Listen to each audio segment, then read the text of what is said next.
Din sa probinsya, hindi problema ang pang-ulam basta masipag ka. Kapag walang maiulam ay sumaglit ka lang sa lalauhan at ayan man din at ulam na. Yun nga lang at nakisot pa ng putakti.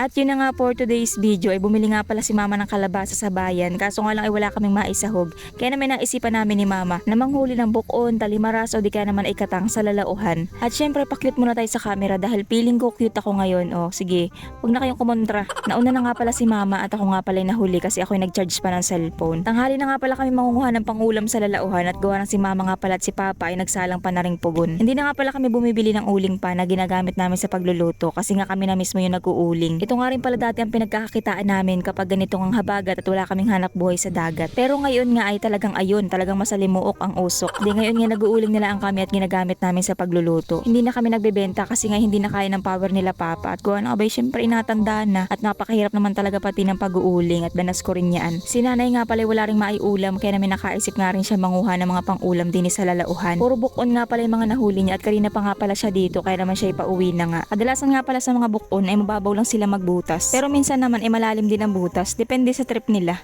Pero kapag ganyan nga nasa buhanginan ng butas nila, kadalasan talaga yan ay mababaw lang. Pero hindi nga lahat na makikita mong butas din sa lalauhan ay puro bukon ang laman. Yung iba kasi dyan ay talimaras. Pero ito nga nahuli ni mama ay bukon. At yung dinudukot ko nga pala kanina ay medyo malalim kaya naman ako tinamad na nga kunin. Niwanan ko na. Ito nga pala mga bakas na ito na makikita din sa putikan. Yan nga pala yung mga bakas ng talimaras o di kaya naman minsan ay katang. At speaking of katang, nakakita nga pala dito si mama ng katang. Dalawa magkasama sila sa lamaw. Nagde-date ata. Sana all. Ang ganito nga palang klase ng katang ay tinatawag naming pulahan kahit na kulay orange naman ang kulay niya.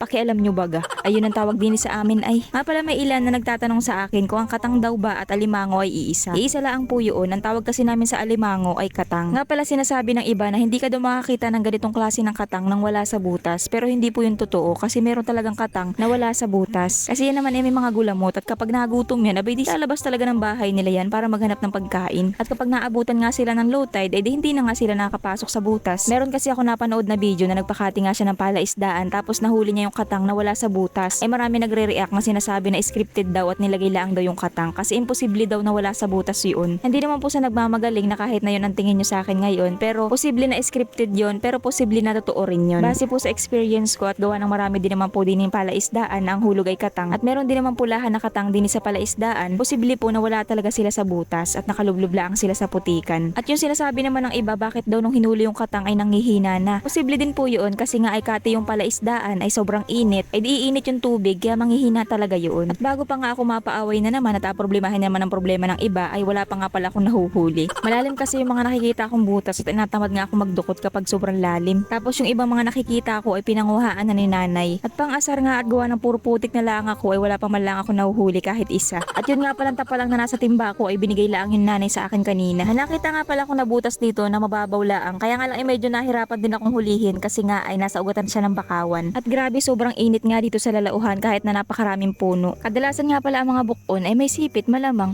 Hindi, naubusan na kasi ako nung sabihin. Medyo mahirap din talaga mag voice over eh. Ano kaya naman ako'y hanga talaga doon sa mga vlogger na talagang ang haba ng mga video nila na voice over lang. Lalo na doon sa mga vlogger na talagang diretsahan sila. Habang nagbablog sila ay doon na rin sila nagsasalita. Hindi kasi pwede sa akin yung gayon at gawa ng ako'y laging bulol. Ay baka kapag ako'y nanguhuli ng isda tapos bigla ako nabulol ay di apakawalan ko ulit yung isda hulihin ko ulit. Sa pangunguha nga pala na rin bukon ay mas madali kung magkakabit ka na lang ng tain at pumapasok din naman sila sa tain kaya nga lang ay wala ngayon taib. Nga pala ang mga nakuha ni mama ay puro tapa lang. Marami nga palang tapa lang din sa panguhaan namin ng bukon. Nakakatuwa at gawa ng halos dikit-dikit lang sila. Pero wala naman ako nakita doon nga sa akin pinapanguhaan. Nga pala yung pinanguhaan ko ng tapa lang noong nakaraan kong vlog ay hindi yon dito. At yun nga pala sa isang puno lang ng bakawan. Ibig ko sabihin ay doon sa isang puno ng bakawan doon lang ako pa ikot-ikot. Maganda nga pala manguha ng ganitong tapa lang sa ganitong medyo mabuhangin kasi nga hindi sila makalubog at mga nakalabas daang sila. At saka hindi masyadong maugat dito, hindi nga tulad dun sa pinanguhaan ko noong nakaraan ng tapa lang. Napakaraming ugat ng bakawan at saka maraming mga nakakalat na mga dahon. Natatahuban yung tapa lang at mahirap hanapin. Halos ko kunti pa nga lang pala yung mga nahuhuli namin at karamihan nga ay puro tapa lang